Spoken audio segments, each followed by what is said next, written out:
Pour tous les élèves de terminale SPEMAT, dans le chapitre des fonctions, c'est vraiment un chapitre qui est inratable, hein. Si vous avez appris une méthode pour chaque question, c'est impossible de perdre des points le jour du bac, ça serait dommage d'en perdre.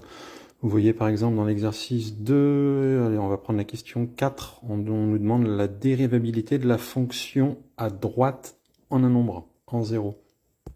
Donc je vous rappelle qu'en maths, il n'y a pas besoin de bloquer, c'est juste des méthodes, on les apprend par cœur, on révise, et le jour du contrôle ou du bac, on ressort l'astuce, la méthode, et comme ça, c'est réglé. Continuité, dérivabilité, c'est ici. Dérivabilité d'une fonction en un point. Voilà, l'explication, ce qu'il faut faire. Le premier cas. Je passe vite fait, n'hésitez pas à faire un screenshot vidéo pour relire tranquillement. Le deuxième cas. Voilà le cas qui nous intéresse, à droite ou à gauche. Tous les cas sont prévus, hein, comme ça c'est réglé au moins.